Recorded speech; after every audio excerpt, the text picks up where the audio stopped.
Hello everyone, আসসালামু আলাইকুম। আপনাদের সবাইকে আমার আপনার হাসনাত ব্লগে স্বাগতম। আজকে আমি রান্না করব ঢেঁড়স ভাজি। সবাই দেখতে পারেন। আমার কুকিং যদি আপনাদের ভালো লাগে সবাই একটু সাবস্ক্রাইব করে দিবেন। যদি নতুন কোনো বন্ধুরা যদি জয়েন হয়ে থাকেন তবে সাবস্ক্রাইব করে দিবেন, যাতে আপনাদের কাছে নোটিফিকেশন চলে যায়। আজকে আমি দেখতে পাচ্ছেন আমি ঢেঁড়সগুলো কুটে নিয়েছি, অবশ্যই পেঁয়াজগুলো কুটে নিচ্ছি, তারপর মরিচগুলো কুটে নিচ্ছি। আপনাদের যদি ঝাল পছন্দ হয় অবশ্যই একটু ভালো মতো মরিচ বেশি করে দিবেন। তারপর একটা প্যান বসাই দিলাম, প্যানের মধ্যে মরিচ আর পেঁয়াজগুলো তেলের মধ্যে দিয়ে দিলাম, একটু একটু করে ভেজে নিচ্ছি।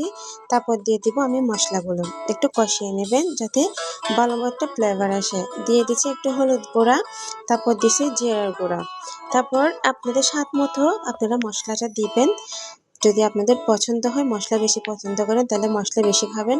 তারপর দিয়ে দিব ঢেঁড়সগুলো, সবুজ সবুজ একদম ঢেঁড়সগুলো ভাজি যদি খেতে চান তবে আমার রেসিপিটা আপনারা ট্রাই করতে পারেন, একদম সহজ পদ্ধতিতে।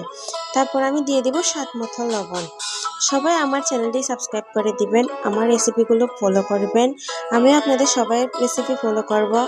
সবার আমার রেসিপি যদি আপনাদের ভালো লাগে তবে ট্রাই করিয়েন। এভাবে আস্তে আস্তে নাড়াচাড়া করে করে একটু একটু ঝাল কমাই দিবেন যাতে পুড়ে না যায়। স্বাদ মতো তেল একটু ভালো মতো দিবেন যাতে স্বাদটা মজা বেশি আসে। ভাজির মধ্যে একটু তেলটা বেশি দিতে হয়, আপনারা সবার পছন্দ মতো দিবেন। তারপরে আস্তে আস্তে এভাবে নাড়াচাড়া করতে আঠালো আঠালো হয়ে নরম নরম হয়ে আসতেছে। আস্তে আস্তে দেখতে পাচ্ছেন সবুজ সবুজ একদম হয়ে আসছে আমার ভাজিগুলো।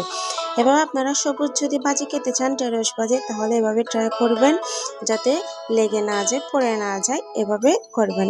দেখতে পাচ্ছেন মাশাআল্লাহ আমার ভাজিটা হয়ে গেছে, সুন্দর করে একদম ভালো ফ্লেভার আসতেছে। তারপর আমি কেটে চলে গেলাম। আমার রেসিপি এই পর্যন্ত। ভালো থাকবেন সবাই, আল্লাহ হাফেজ।